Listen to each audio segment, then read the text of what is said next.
सिवान से उत्तर प्रदेश तक ऐसा खेल, युवक को काटा सांप और 15 साल बाद लौट आया घर।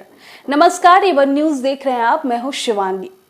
सांप के काटने से युवक की हो गई थी मौत। वापस आ गया घर और बोला, मां मैं जिंदा हूं। एक युवक को 15 साल पहले एक सांप काटता है और उसकी मौत हो जाती है और 15 साल बाद वापस लड़का अपने घर लौट आया। जी हाँ, आपको बता दें कि ये मामला सिवान से लेकर उत्तर प्रदेश तक जुड़ा हुआ है। दरअसल न ही लड़का 15 साल अपने घर आया, वहीं अभी भी भटक रहा है। इस मामले की हकीकत जानकर आप भी चौंक जाएंगे।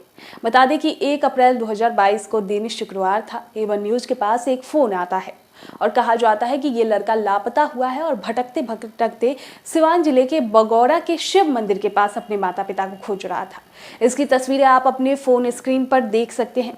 युवक से जब बातचीत की गई तो वो बोल रहा था कि मैं छोटा था तो मेरी मम्मी मुझे मारती थी और मैं अपने घर से भाग आया और कमाने के लिए हरियाणा चला गया था। मैं सिवान जिले के रहने वाला हूँ। मैं मेरे घर के पास एक मंदिर है, इसीलिए मैं यहाँ पर आया हूँ।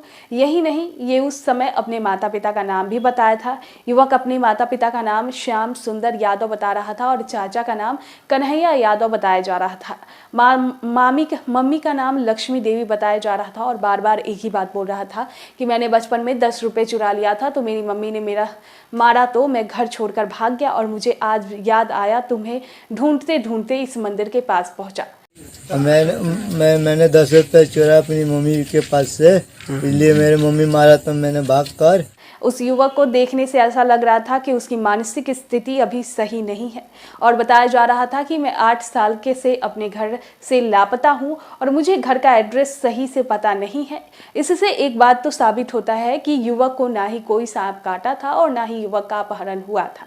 इसी वक्त कहने के अनुसार उस समय मंदिर पर कुछ भले लोग युवक को यहाँ ले आए थे, लेकिन उस समय युवक की पहचान नहीं हो पाई तो वो लोग युवक को अपने साथ लेकर चले गए।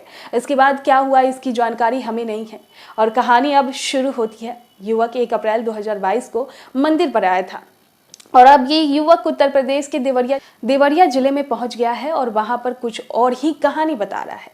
और वहां पर बताया जा रहा है कि 15 साल पहले सांप ने एक 12 साल के लड़के को डस लिया था, जिससे उसकी मौत हो गई थी।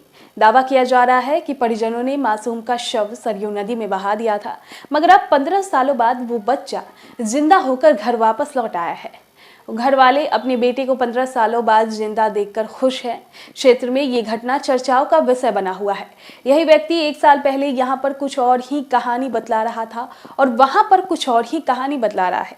इसे एक बात जाहिर हो गया है कि जो भी यह सांप वाली कहानी है, ये सरासर गलत है। जरा आप ही लोग सोचिए कि जिस व्यक्ति को सांप काट ले और उसकी मौत हो जाए और उसके अंतिम संस्कार भी हो जाए, क्या वो कभी वापस आ सकता है? उस युवक के माता पिता नहीं देवरिया जिले के रहने वाले हैं, ना ही सिवान जिले के रहने वाले हैं और अब इस पर प्रशासन को चाहिए कि उस युवक को कब्जे में लेकर उसके पास पूछताछ करे और उसकी असली वाले माता पिता के पास पहुंचाने का प्रयास करे।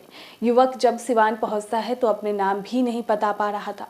अपने माता पिता का और बाबा का और चाचा का ही नाम बतला रहा था और वहां पर युवक जाकर अपना नाम अगेश यादव बता रहा था। युवक वहां पर कुछ इस तरीके से अपनी कहानी बता रहा था कि अगेश यादव ने बताया कि सांप काटने के बाद उसे कुछ नहीं पता कि उसके साथ आगे क्या हुआ। अचानक से जब उसकी आंख खुली तो वो कुछ मछुआरे के बीच में था।